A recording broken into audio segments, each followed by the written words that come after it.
Hello everyone, welcome to Math Help Sessions. My name is Sathana and today's topic will be how to use distributive property and what FOIL is. To start off, let's look at the basic structure for distributive property. The basic structure. In order to be able to use the distributive property, you need to find yourself in a situation where you are multiplying two or more polynomials together.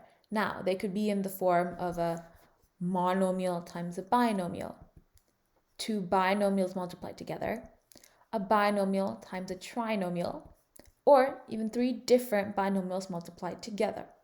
It's important to note that you can apply the distributive property anywhere where you are multiplying polynomials together. And what the distributive property helps you to do is, if you find yourself in a situation where you cannot combine the terms inside a bracket, in order to remove that bracket, you can multiply the outside term with all of the terms on the inside and remove the bracket so that you can simplify your expression. Now let's take a look at a few examples. Example 1, we have here 7 times x plus 5.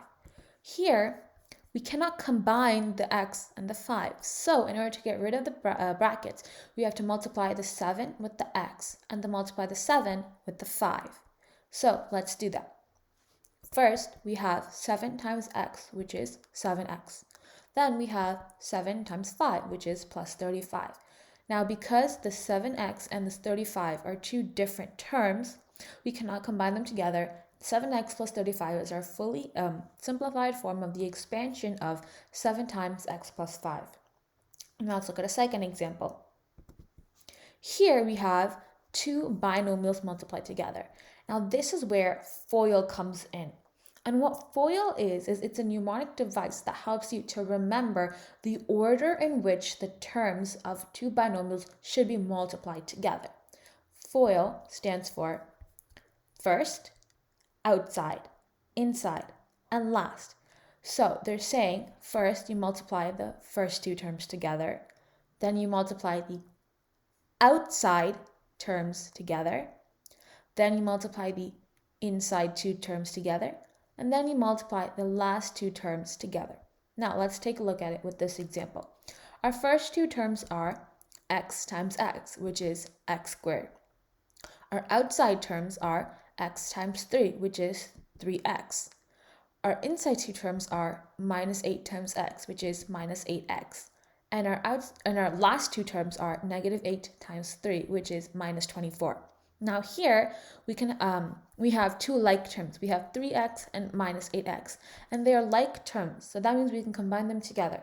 Positive 3x minus 8x is negative 5x. So our fully simplified form will be equal to x squared minus 5x minus 24. Now let's look at a third example. Here we also have two binomials multiplied together. So we can again use FOIL. So the first two terms are 3x times 5x, which is 15x squared. The outside two terms are 3x times 1, which is plus 3x. The inside two terms are 4 times 5x, which is plus 20x. And the last two terms are 4 times 1, which is plus 4. Here we have positive 3x and positive 20x. We can combine them together to make positive 23x. So our fully simplified form will be 15x squared plus 23x plus 4. Now let's look at a fourth example. Here we have a binomial multiplied by a trinomial. In this case, we cannot exactly follow FOIL because there aren't 4 terms, there are more.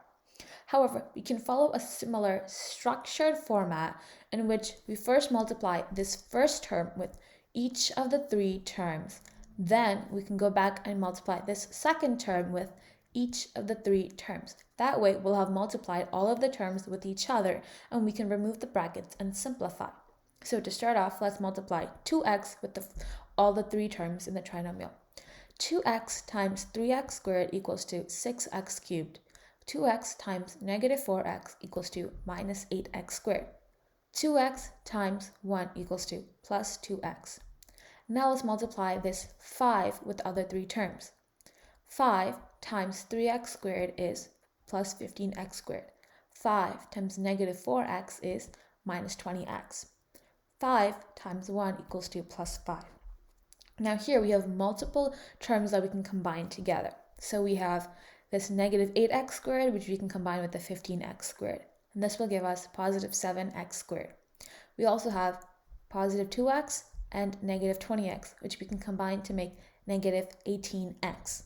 So if we do that, our final simplified form will be equal to 6x cubed plus 7x squared minus 18x plus 5. Now let's look at our fifth and final example. Here we have 3 binomials multiplied together. Now here we can still follow FOIL, however, it's very essential that we only multiply 2 brackets together at the same time. So first, let's start by multiplying this x plus 6 times 7x minus 4 together, and then we can multiply the results of that with this 5x minus 3. So to start off, let's use FOIL. X times 7x is positive 7x squared. X times negative 4 is minus 4x. 6 times 7x is positive 42x. And 6 times negative 4 is minus 24. So if we bring down this first bracket and then we bring down these terms, we get 5x minus 3 times 7x squared minus 4x plus 42x minus 24. Here we have negative 4x and positive 42x, which we can combine together to form positive 38x. Now we again have only 2 brackets, so now we can multiply these 2 brackets together. Similar to example 4, let's use the organized structure where we first multiply this term with all 3 terms and then multiply this term with all 3 terms. So first, 5x times 7x squared equals to 35x cubed.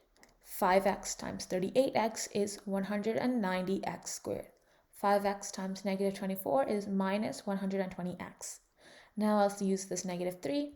Negative 3 times 7x squared is minus 21x squared. Negative 3 times 38x is minus 114x.